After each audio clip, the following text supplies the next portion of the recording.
இன்றைக்கு நாம் என்ன என்ன மந்திரம் சொல்லணும் அப்படிங்கக்கூடியதை இன்னைக்கு நம்ம சொல்ல போகிறோம். அதாவது எல்லாத்துலேயுமே மகாலட்சுமிக்கு உரிய மந்திரங்கள் இருக்குது. நீங்கள் அபிராமி அந்தாதி படிச்சிங்கன்னா நீங்கள் அந்த கண்ணோட்டத்தில் நீங்கள் பார்க்கல, அவ்வளோதான். தனம் தரும் மகாலட்சுமி, தனம் தரும், கல்வி தரும், கல்வி சரஸ்வதி, ஒரு நாளும் தலைவரையா மறந்தர் துர்கா, வீரம் பிரேவுக்கு ஒரு நாளும் தளர்வரியா மனந்தர், நல்லெண்ணை எல்லாம் அது இதுன்னு எதுக்கு சொல்லி நல்லெண்ணை எல்லாம் தரும். அப்ப இவ்வளவு தரும் அப்படின்னு சொல்லி சொன்னா நமக்கு இந்த தெய்வத்துக்கு அந்த தெய்வத்துக்கு அந்த எல்லா அருளாள பெருமக்களும் நமக்கு எல்லாம் கிடைக்கணுங்கிறதுக்காண்டி தான் படிச்சிருக்கிறாங்க. அப்போ தனித்தனியாக நீங்க எங்களால பாட முடியலன்னு இந்த ஒரு பாடலை தேர்வு பண்ணிக்கோங்க.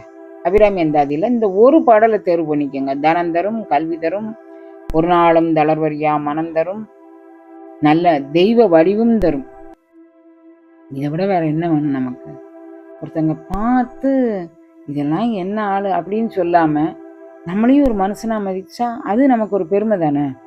அப்படி நமக்கு வழிபாட்டுக்குரியதாக நம்மளை இறைவன் ஆக்கிக்கிறான். அந்த மாதிரி நீங்களும் திருவுருளை சிந்தித்து இந்த வழிபாட்டை நீங்கள் நிறைவு செய்யலாம் அப்படிங்கிறதாக நம்ம வச்சுக்கலாம். இன்றைக்கு நம்ம அர்ச்சனை பண்ணக்கூடியது மஞ்சள் கலர் பூக்கள் எதுவாக இருந்தாலும் அதை கொஞ்சம் நம்ம அர்ச்சனை பண்ணிக்கலாம். மகாலட்சுமிக்கு உரிய பூக்கள் அப்படிங்கக்கூடியது செந்தாமரை பூனால் அர்ச்சனை பண்ணுறது மிகவும் விசேஷமானது.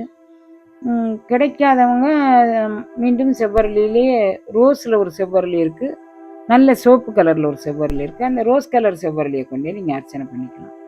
எல்லா எண்ணெய் பொறுத்து எல்லா மலரும் இந்த கேந்தின்னு ஒரு பூ இருக்குது, நம்ம ஏரியாவில் கேந்தின்னு சொல்லுவோம், நீங்கள் எந்த ஒரு என்ன துலுக்கு சாமந்தின்னு ஏதோ சொல்கிறாங்கன்னு நான் நினைக்கிறேன். அதை காசில் மட்டும் இறந்தவங்களுக்கு மட்டும் போடுவாங்க அப்படின்னு சொல்லிக்கிறாங்க. என்னை பொறுத்து இந்த இந்த பூக்கள் மூட மூடையாக எங்கிட்ட கொண்டாந்து தட்டிட்டாங்க. நான் தினப்படி யாகம் நடத்திக்கிட்டு இருந்தேன் ஒரு காலத்தில். அப்போ அன்னைக்கு 100 ரூபா கொடுப்பேன். டெய்லி ஒரு மூடை பூ, மல்லியோ பிச்சியோ ஏதோ ஒன்று வரும். ஒரு 10 20 பிள்ளைங்க 30 பிள்ளைங்க உட்காந்து கட்டுவாங்க, கோப்பாங்க, எல்லாம் செய்வாங்க. அப்புறம் நான் 5-6 மூடை இதை கொண்டாந்து போட்டாங்க. அம்மா இதை நம்ம உபயோகிக்கவே கூடாது, அதில் சில ஆசிட் சுரக்கு, அது ஸ்கின் அலர்ஜி உள்ளவங்களுக்கு அது கொஞ்சம் தொந்தரவாக இருக்கும். மற்றபடி அந்த பூவை பார்த்தா ரொம்ப அழகாக இருக்கும்.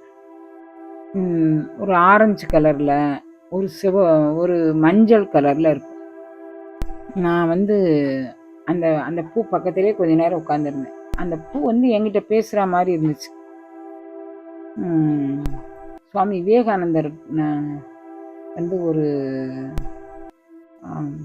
கேத்ரி மகாராஜ் அவங்க வீட்டுக்கு போயிருந்தார்.